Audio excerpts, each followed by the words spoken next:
What's going on, Colts Nation? Welcome back to another episode of Bring the Juice. Your guys, Derek and my guy Drake with me today. Guys, we're going to be talking about another topic with Shane Steichen as the head coach. We've been talking about quarterbacks and a couple other people that might be impacted by this decision, but we never really talked a little bit about the players already on the team that are going to be most impacted by this hire. Okay, so Drake, I think before we can even talk about the offensive players that are going to be affected by Shane, you brought this up in the other video that we mentioned with Shaquille Leonard. And I thought it was a great point. The defense in general is going to end up being vastly impacted by Shane Steichen being the play caller and the scheme guy, because you said it.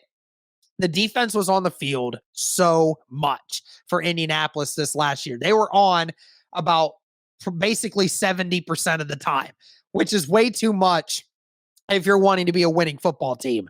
I think going into this year, you made that point in the other video, and I think it's a good one to bring up, that the defense is going to be vastly impacted because Shane Steichen's going to find ways to get this offense moving a little more.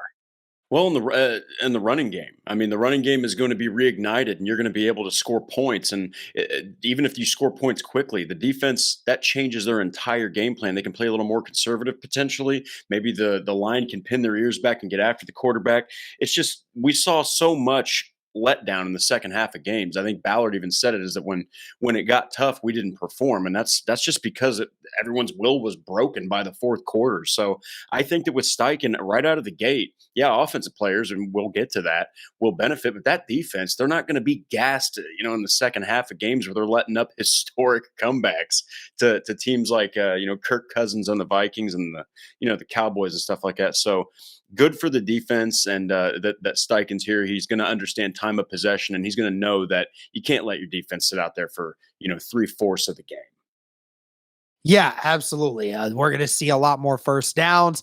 We're going to see more production in the red zone, which all is going to come down to this scheme going forward. And I think the number one guy, Drake, that is going to be most impacted by all of this, out of every single player that could be drastically impacted by this, I think is Jelani Woods.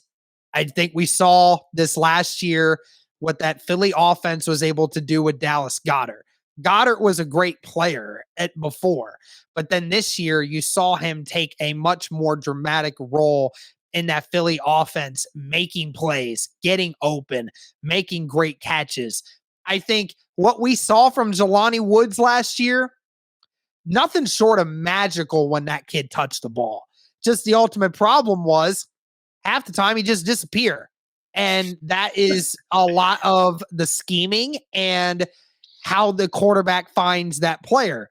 So I think that going into this year, I think Shane Steichen was thinking, I got this 6'7" dude over here that runs a 4.6 that is bigger than any guy that's going to guard him ever. And I got a quarterback that I know can throw the ball to him. And he showed it last year, 50-50 him. Yeah, don't even try that. It's not going to work for you.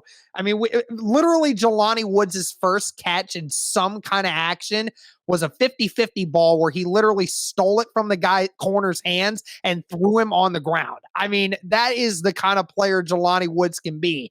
And I think Shane Steichen is salivating at the ideas of trying to get Jelani Woods involved in this system. What do you think?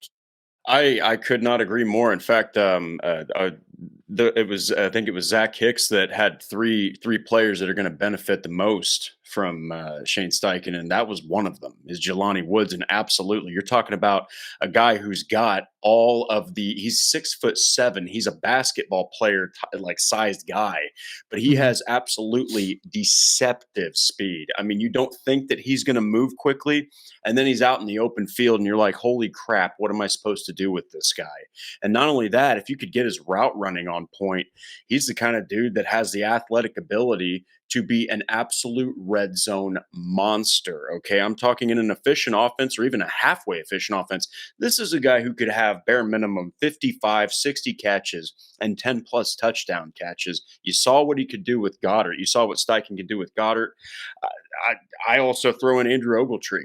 I also throw in Kylan Granson. You're talking about a seriously talented tight end group that just did not have it because you'd have Woods. I think one game he had 8 catches, 96 yards, and a tutty. And then the next game, poof, he's gone. Yeah, It's he's like just gone, he gone. can't do that. And Steichen's not going to do that. So, yes, right out of the gate, I love what you said there. That's my number one pick. I think that's the dude that's going to light the league on fire if all works out well. Yeah, absolutely. I mean, and to think like this last year, I mean, to think of it, that was his first year as an NFL tight end, and it was only his second full year as a tight end at all. So, I mean, to think of, him building on the years as he goes along. I mean, this is a guy that, can literally rival like the numbers. I'm gonna throw a hot take out there, Drake, just because I'm feeling spicy tonight. Let's do it. I could legitimately see a situation where Jelani Woods in the right system can tie or can almost tie the touchdown record for most touchdowns in a single season by a tight end. With Jelani Woods being in the right system, I'm talking Travis Kelce, I'm talking Rob Gronkowski. Those guys, Jelani Woods can do what they do if they just get him the freaking ball, man. I mean, that's how confident I am in Jelani Woods' ability if he continues to progress the way we think he can. What do you say to that? Well, I say that he's got size that is more than Travis Kelce, but he has speed that's more than Gronk. He's got the size of Gronk and he's got the speed of Kelce. Okay, like I'm telling you, this is a guy that just got forgotten about, and like you said, in the right system. And like you get a running game that's humming, with a three-headed monster like the Colts could potentially have, kind of like the Eagles did. I mean, yeah, you're going to have a lot of opportunities for Woods to just dominate games, and there would be times where he'd just be wide open, wide open in the middle of the field. He'd catch that ball, and there's no one even around him. So also, I think he played quarterback at one point in his football Yes. career. So that is a guy who not only has the skills to be a dominant pass catcher, a dominant tight end. He could probably work on his blocking a little. He's got those long arms.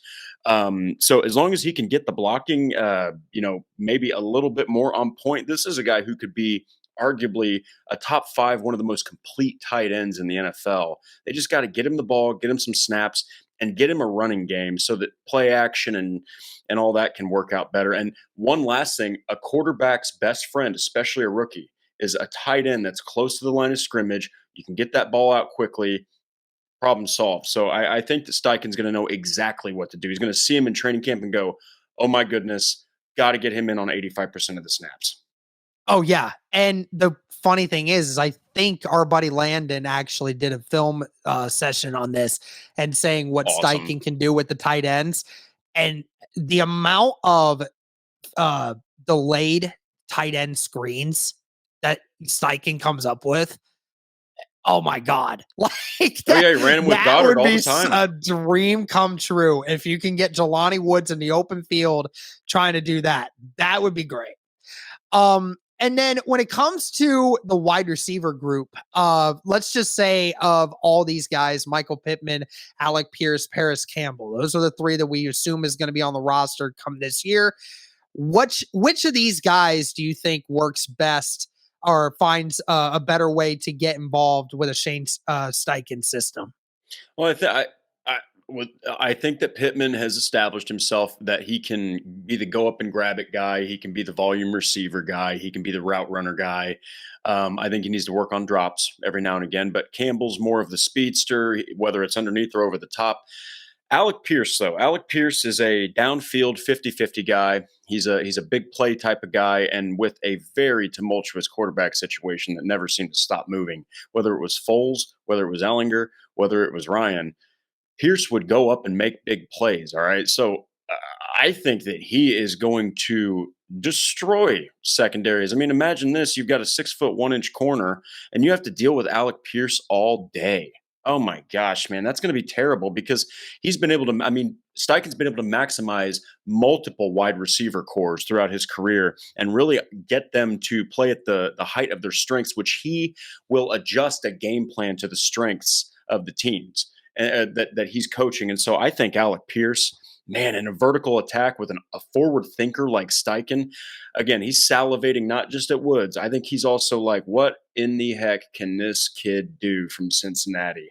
I think he's going to have a heck of a sophomore campaign under Steichen. Just an opinion, but I think it's a good one.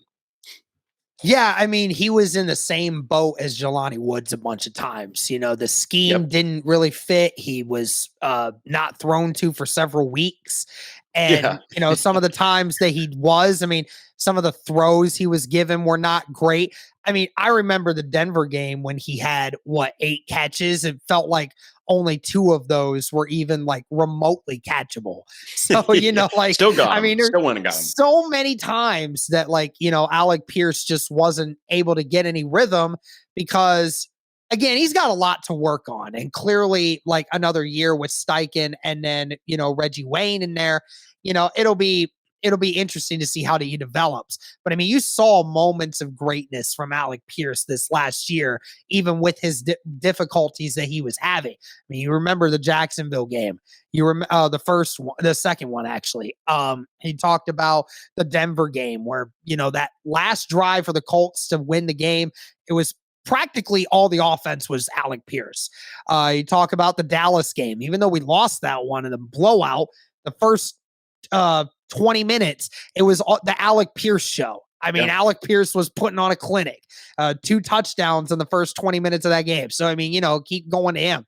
But I think that the guy that improves the most when it comes to this group here is definitely going to be Paris Campbell, because Paris was such a gadget player, but nobody knew to use him.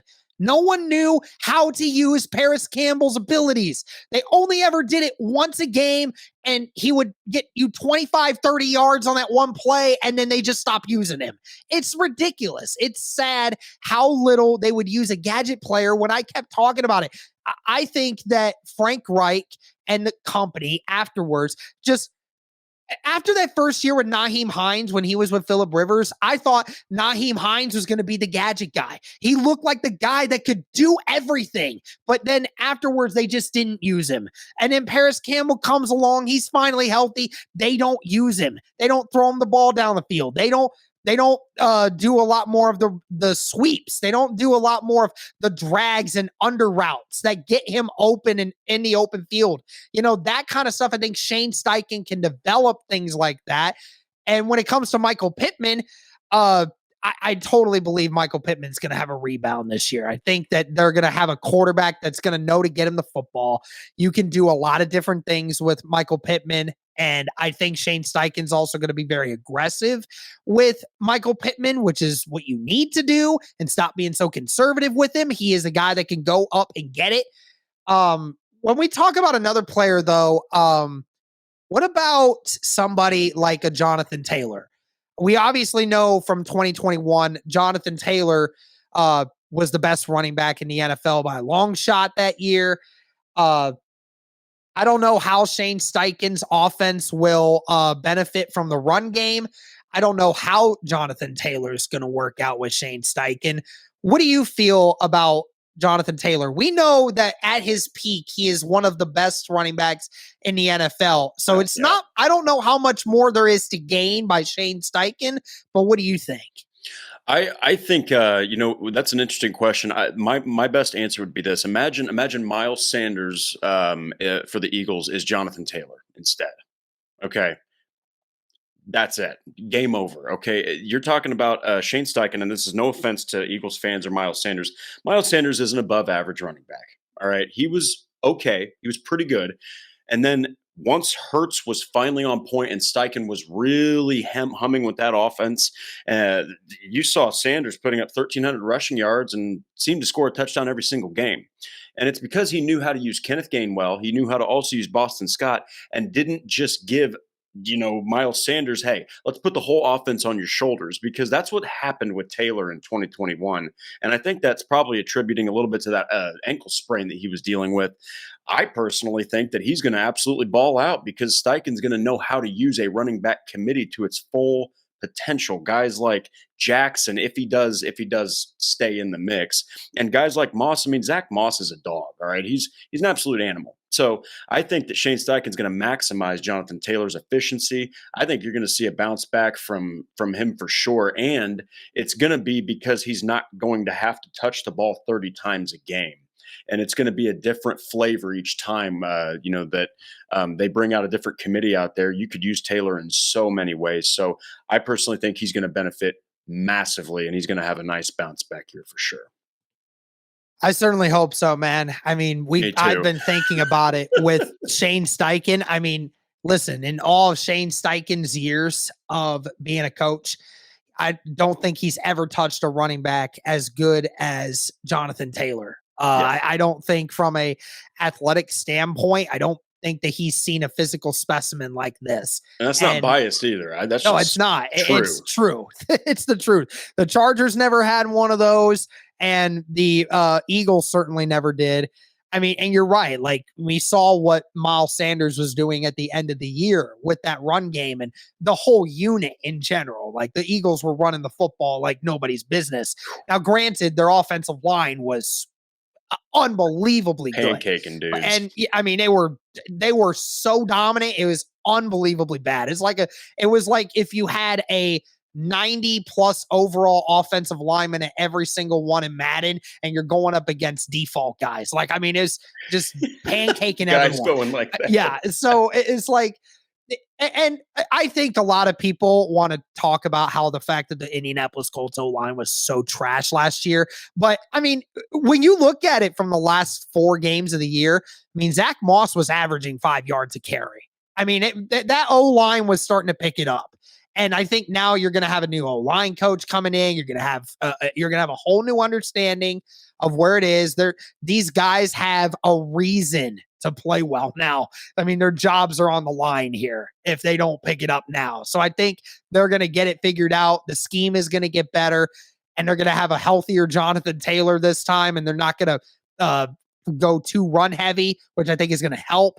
I think that they will fix some things up. And I mean, again, you can do anything with a Jonathan Taylor. It's a cheat code for a lot of different reasons. But I think that's going to do it for this one. Do you have any other players that we didn't mention that you think are going to benefit from having Shane Steichen? Honestly, I think the offensive line. Those guys are going to benefit because he understands exactly what he wants to do with blocking. He got to see it at its peak performance in Philadelphia, and whether it's Istvan or Istvan or whoever comes into the offensive line role, he's going to bring in a guy that he truly believes can reignite Ryan Kelly, reignite Braden Smith, and reignite Quentin Nelson. And don't forget Raymond. I think he's on the rise, and I think that Will Fries is a dog. So I don't think that this team, as I've said it a million times, I don't think they're that far off. And that's a reason I got these 2 guys right here in the background. There they are. Those 2 guys right there, Pierce and Woods, those 2 guys are going to be benefiting a lot. And I think the line will, running game, the whole offense is going to benefit from Shane Steichen. Yep, absolutely. All right. Well, that's going to do it for this one, guys. Again, thank you so much for all the support. Let us know your thoughts on who's going to be impacted the most by the Indianapolis Colts hiring Shane Steichen. Thank you guys so much for tuning in. And as always, go Colts.